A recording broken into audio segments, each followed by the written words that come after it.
All right, Dal. So the reason why I like to keep my toolbox clean is, one, it costs a lot of money, and two, it's no different than a car. I'd hate to know somebody spent 35 grand on a car and never washed it.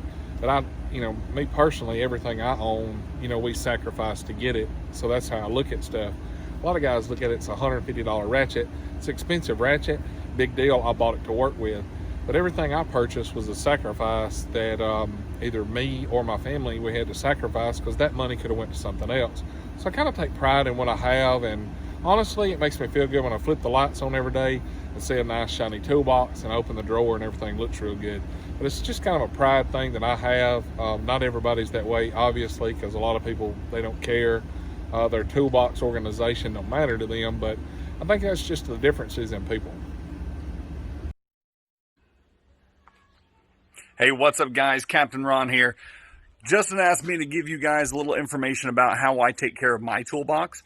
So as you guys can see, which is probably going to be right about here, there's a picture of my toolbox, and I've got a tool cart that goes right along with it. Both of them black, gloss black, purple trim, bed liner top. It looks pretty damn good. So I paid a lot of money for that. I don't want it to look like junk. So what I'm going to do is I'm going to make sure I keep it clean. Now, obviously, you guys can see the top of my actual toolbox is basically a catch-all for a lot of my tools and stuff like that. I don't really put work stuff on top there. I keep my computer, I keep my chargers, I keep random tools that I might have out during the day, stuff like that. My tool cart, in other words, that's where a lot of my heavy stuff goes. I will use the top of my tool cart, which I've got Raptor lined. I'll put exhausts up there if I need to, have it up there to put O2 sensors in or stuff like that. But for a majority of the stuff, I don't really use the top of my toolbox. Now, I do make sure I keep it cleaned on the norm. I use the toolbox cleaner spray, the box cleaners, sorry, had to get that right. So I use the box cleaner spray on my toolbox, and that's what I use to keep it nice and shiny clean. But I made a large investment in my toolbox. I want to make sure it looks as good as it possibly can. If I get any nicks, dings, anything like that in it, I've got some Snap-on gloss back black paint that I can just paint it right up with, make sure it looks good. That way I can be happy with my toolbox and come in and see it every morning and be happy to see it in the morning as well. So I hope you guys enjoy the rest of this video and stay awesome.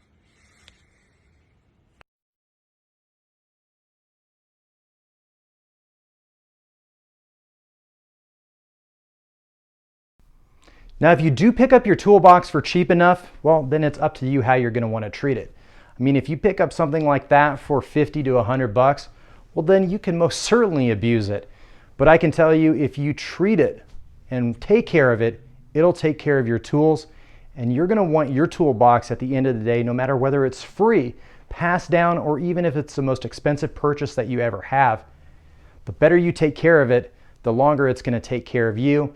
And it's also going to potentially help you put more money to the investment of a new toolbox should you actually ever want to get rid of it.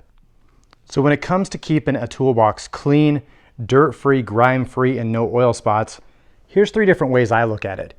You could purchase one of the most expensive boxes that you ever are going to buy. This thing is brand new, nobody touches it. You're responsible for everything that happens to it. Now, we've had this for probably over 6 to 8 months, and the thing still looks brand new. Why? Because we paid a lot of money for this. Even though it's cheaper than some of the other boxes out there, it's brand new to me. I want to keep it that way. And by a quick glance here, that reflection on this toolbox helps also reflect the fact that we're fairly organized when it comes to looking at the inside of it. So that appearance on the outside might actually represent what's on the inside, or at least you're going to be able to play off that you're clean on the outside, maybe not so organized on the inside. So even this Icon toolbox here, while it's relatively new, it was still really expensive to me, and I hope to keep it that way. Now this toolbox over here, well, it's not green in color, and maybe one day it will be. This was actually relatively inexpensive. I purchased this almost as being a disposable tool cart, and it still is taken care of. Even if you're spending as little bit of time as once a week, once a month, or once a year, you're going to be able to resell this and then put that money towards something new. In this case, maybe one day I'll sell this one. Being clean on the outside, again, is no reflection of how organized you are on the inside. But at the end of the work week, if you clean things up and you don't want to see that, you can just shut that and still hopefully get a good resale at the end of the week, month, year when you go to sell that and need to upgrade to something new. Might be worth it to spend 5-10 minutes just making sure something's clean.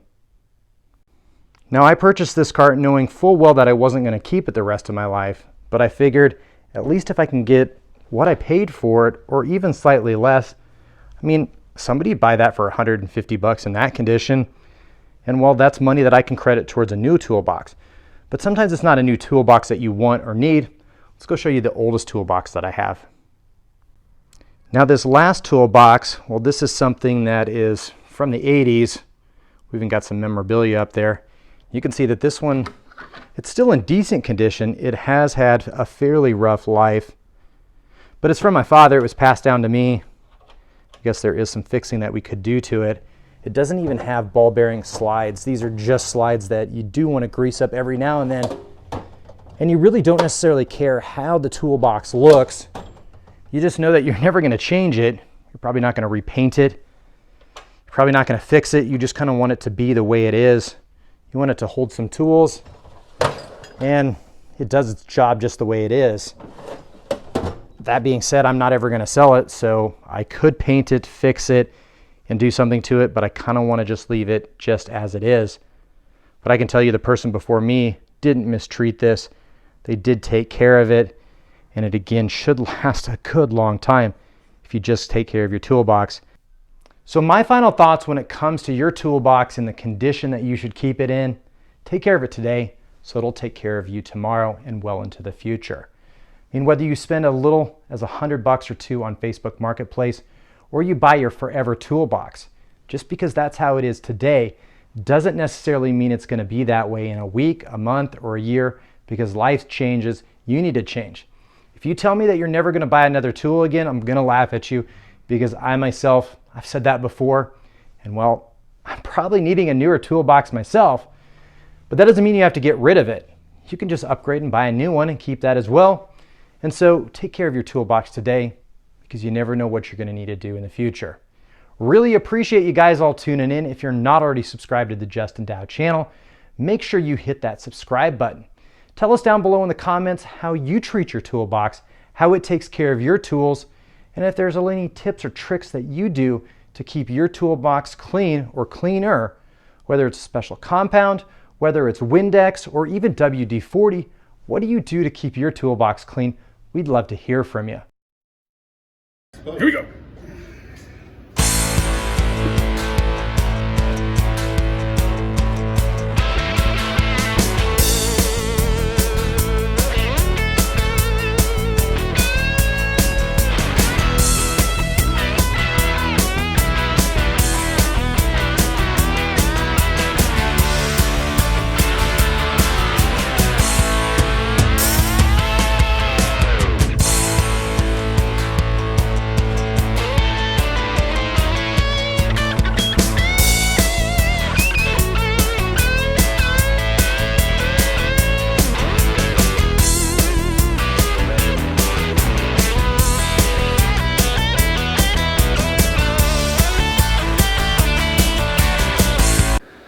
Then there was me, on the other hand. Look, I utilize my toolbox no differently than I do my pickup truck. I work very hard for everything that it is that I own. And yes, there is an appreciation of hard work and value that goes behind the things that I own. I would say that I keep the upkeep on the inside up to the highest level. But when it comes to the outside, I am very much well aware it's going to get dinged, it's going to get scratched. The wife's made a few marks on it when she was backing up the trailer. I know that I'm going to be going down some weird brushed roads where the brush is going to scratch against the side. I get it. Okay, it's not new anymore. I didn't buy it with the intention of keeping it new forever. It is a truck. It's a work truck. It's something that I utilize to try to generate more money, because you can always make more money with a pickup truck. That's a fact. We've talked about that in previous videos. So I guess what I'm saying is, when I look at my toolbox and I know that I have no work surface, like here's a picture down here. When I was at the dealership, I had one work table. Okay, at one specific shop, I was given one workbench and I was able to utilize that workbench for cylinder head jobs or whatever it is I was taking apart and putting together. Here's another picture from me being at the other dealership where I had another workbench where I was able to put cylinder heads on or whatever I needed to do, and I was able to utilize that as a work surface and not the top of my toolbox. And that didn't matter between Duwall or the Cornwell box or the Matco service cart that I had. I always had a work surface. It wasn't until I got to the independent shop when we don't really have a lot of work surfaces. We've got like two. We either utilize my US General or we utilize the only workbench that we have at the shop. Whatever available work surface that I could possibly find to complete the task at hand and get the car reassembled is what I'm gonna use. I know, seems a little bit stupid to throw two transmissions up on top of my toolbox, but I didn't have a transmission table to catch all the fluids, so I used my toolbox. Not the best idea in the entire world, but to me at the time was far better than working on it on the ground. Somebody ended up sharing a picture of utilizing a 5-gallon bucket to catch all the fluid and being able to work on the transmission with it being on a 5-gallon bucket. Thought that was pretty interesting. Never would have thought about that. So I appreciate you guys for sharing that photo in the Facebook page. I appreciate it.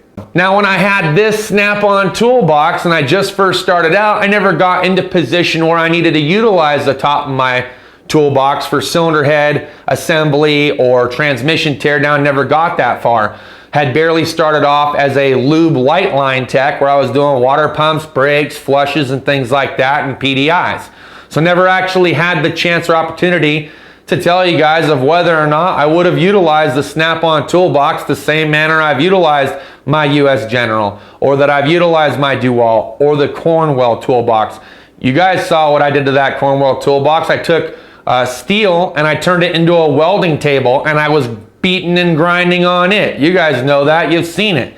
So in that regards, that was a $4,000 box. So would I be able to do that to a Snap-on? Yeah. But I have some reservations about certain things. The Rhino line top, I had it, I thought it looked amazing. Looked amazing. But after actually having it and putting my arms on, I could tell you it was very coarse to the skin, and I can only imagine what that would do to a freshly machined cylinder head. So I would have had to find a rubber mat or some cardboard or make sure I had plenty of shop rags laying down that I could set the cylinder head on just so I wouldn't mar or scar that freshly machined surface. So in that regards, now thinking about it, right, because hindsight's always 20/20, if I was to ever buy another Snap-on box again, I would get a stainless steel top, something that was very smooth, that was not coarse or rugged to where it would affect the mating surface of the cylinder heads. In most recent years, you can see that they've actually downgraded the coarseness of their Rhino line tops. We saw this when we were on the rock and roll cab truck. So for that, I don't know, it would be very questionable. I do believe having a stainless steel top would be a lot better than actually having a Rhino line one. I don't know, we'll see, right? Time tells all. From each photo that you can tell, look, I've never really wiped or spent time spraying anything on my toolboxes to clean them off. Now, from time to time, if it gets a little bit out of control, I might take a shop rag and wipe the handle just so I'm not re-grabbing, you know, diesel oil or transmission fluid or coolant or something like that. But I just don't feel it necessary to go through and clean it every single time. If I can find the video, I'll put a video clip up here, but I actually did use the toolbox cleaner for this Matco matte finished service cart that I had and was able to clean it up, and it looked pretty much like brand new when I gave it back to him, so I got a really sufficient amount of trade-in value. I want to say pretty close to the cost that I overall paid for it. So for that, I was really happy that that toolbox cleaner cleaned it up well enough for me to be able to look like it was brand new again and then hand it in. I really enjoy looking at all different types of colored toolboxes. I think that what they've done with some of these toolboxes makes them look amazing. The colors really pop. For me, I can tell you I really enjoy having a gloss black box, much like Captain Ron, with maybe a colored trim option, just because it's just that much easier to clean and you really don't see the oil or grease stains on it. So am I a little bit hard on my boxes and service carts?